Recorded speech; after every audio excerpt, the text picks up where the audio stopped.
A história de Elias, o homem que fez fogo cair do céu. Ele surgiu do nada, enfrentou reis, desafiou deuses falsos e invocou o fogo dos céus. Um homem que viveu em tempos sombrios, mas caminhava com Deus. Hoje, você vai conhecer a história de Elias, o profeta do fogo.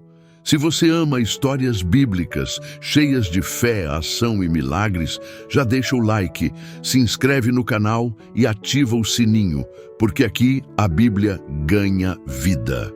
Quem foi Elias? Elias era um tisbita da região de Gileade. Um homem simples, mas com uma missão grandiosa: restaurar a aliança entre Deus e o povo de Israel.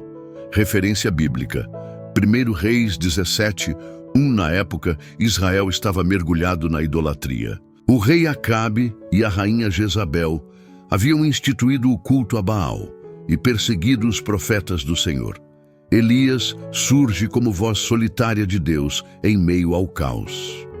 A profecia da Secá, a primeira aparição de Elias, é impactante. Ele confronta o rei Acabe e declara: "Não cairá orvalho nem chuva nos próximos anos, a não ser pela minha palavra." Referência bíblica: 1 Reis 17. Essa profecia inicia uma seca devastadora em Israel, uma resposta direta à idolatria. E então, Elias desaparece.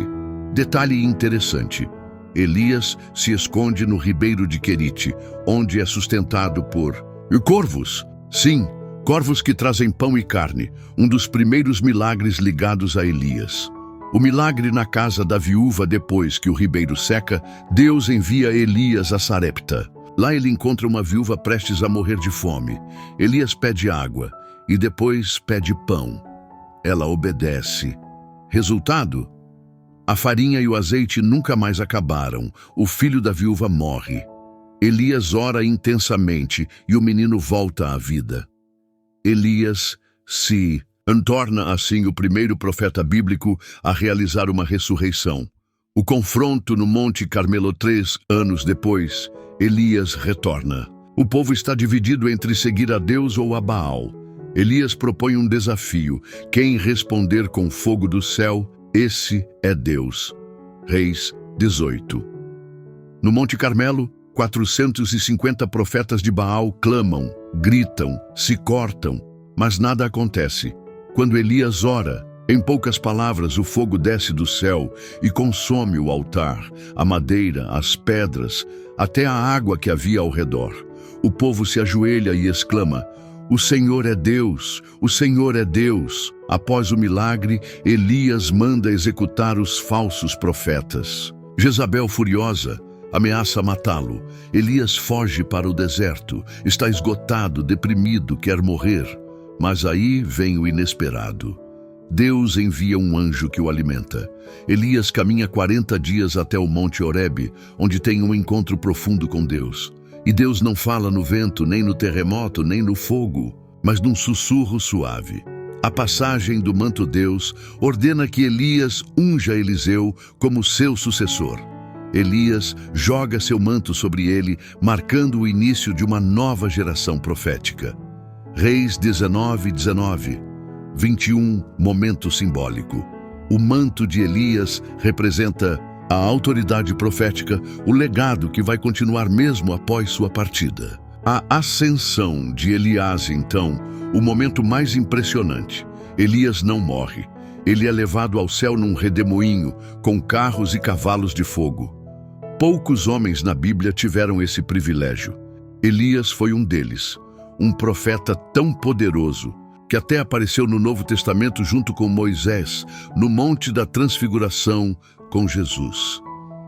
O legado de Elias é lembrado como o profeta do fogo, da fé e da coragem. Seu nome é citado até no fim dos tempos, em profecias e na figura de João Batista. A história de Elias nos ensina que mesmo os grandes heróis da fé enfrentam medo, dúvidas e solidão.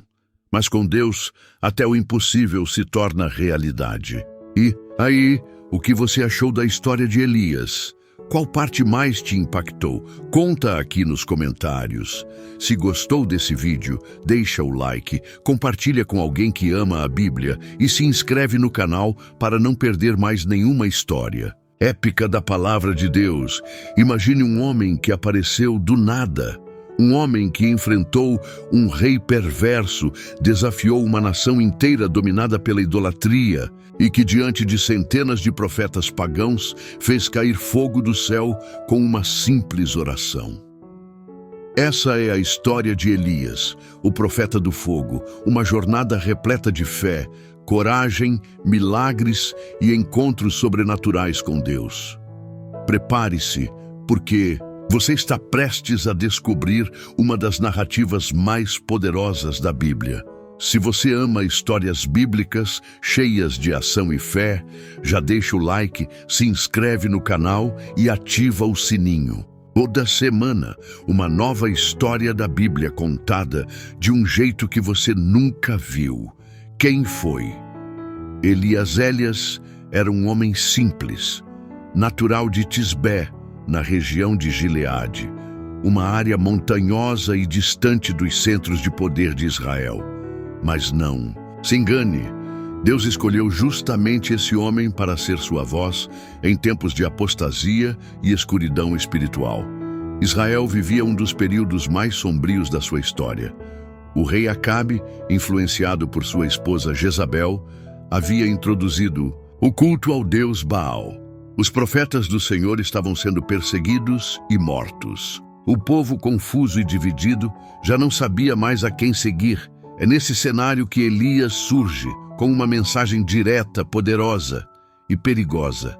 A profecia da seca sem cerimônia, Elias entra na presença do rei Acabe e declara: "Juro pelo Senhor, Deus de Israel a quem sirvo, que não cairá orvalho nem chuva nos próximos anos, exceto pela minha palavra." Com essa única frase, Elias sela o destino do reino.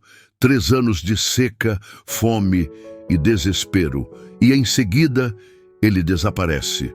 Deus o orienta a se esconder junto ao ribeiro de Querite, onde Elias é sustentado de forma miraculosa. Corvos trazem pão e carne todos os dias. Quando o ribeiro seca, Elias recebe uma nova missão. O milagre na casa da viúva. Deus envia Elias para Sarepta, território estrangeiro, onde ele encontra uma viúva prestes a morrer de fome com seu filho. Elias pede um pouco de água e depois um pedaço de pão. A mulher responde que só tem o suficiente para uma última refeição. Mesmo assim, obedece. Resultado: um milagre. A farinha da panela e o azeite da botija nunca mais acabaram. Mas algo ainda mais impressionante acontece. O filho da viúva adoece e morre. Elias leva o menino em seus braços, sobe ao quarto e clama a Deus com intensidade. E pela primeira vez na Bíblia, um morto volta à vida por meio da oração de um profeta. O confronto no Monte Carmelo 3 anos depois da seca, Elias volta e desafia o rei, os profetas de Baal e todo o povo para um confronto decisivo no Monte Carmelo. O desafio é claro: 2 altares, 2 bois, 2 deuses. O verdadeiro Deus será aquele que responder com fogo do céu. Os 450 profetas de Baal gritam, dançam, se ferem, e nada acontece. O céu continua mudo. Elias, então, reconstrói o altar do Senhor com 12 pedras, representando as tribos de Israel. Ele coloca a lenha, o boi, cava um rego ao redor e manda encher tudo com água, e diante de todos faz uma oração simples. Ó Senhor, Deus de Abraão, Isaque e Israel, responde-me para que este povo saiba que Tu és Deus. Imediatamente, o fogo cai do céu. Queima o sacrifício, a lenha, as pedras, a água, tudo. O povo se prostra e clama, o Senhor é Deus, o Senhor é Deus. Foi o dia em que o fogo de Deus restaurou a fé de uma nação inteira. A fuga e o deserto, mas nem todo milagre nos poupa de crises. Ao saber da vitória de Elias, a rainha Jezabel o ameaça de morte, e Elias foge. No deserto, ele ora dizendo, já basta, Senhor, tira a minha vida. O mesmo homem que fez fogo cair do céu agora quer desistir, mas Deus cuida dele. Um anjo o alimenta com pão e água. Elias caminha 40 dias até o Monte Horebe. Lá, ele tem um dos encontros mais profundos com Deus. O Senhor se revela, mas não no vento forte, nem no terremoto, nem no fogo, mas num sussurro suave. Porque às vezes, Deus não precisa gritar, basta sussurrar. A passagem do manto após esse encontro, Deus dá a Elias uma nova missão, ungir seu sucessor. Elias encontra Eliseu, um lavrador, e lança sobre ele o seu manto, símbolo de autoridade profética. Eliseu deixa tudo e passa a seguir Elias. O manto agora carregava não apenas poder, mas um legado. A ascensão de Elias sabia que seu tempo estava chegando ao fim. Mas ele não morreria como os outros. Enquanto caminhava com Eliseu, um carro de fogo aparece, puxado por cavalos de fogo. Elias é levado ao céu em um redemoinho, um final digno de um profeta que viveu o impossível. Eliseu chora, mas pega o manto, caído. O legado continua. O legado de Elias se torna símbolo de fé, coragem e restauração. No Novo Testamento, ele aparece no Monte da Transfiguração ao lado de Moisés e Jesus. João Batista vem no espírito de Elias, preparando o caminho do Messias. E as Escrituras dizem que antes da vinda do Senhor, Elias voltará.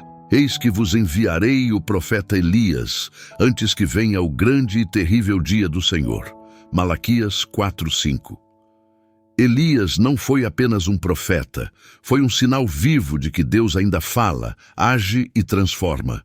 E aí, o que mais te impressionou na história de Elias? O fogo do céu, a coragem diante dos reis ou o sussurro de Deus no deserto? No deserto.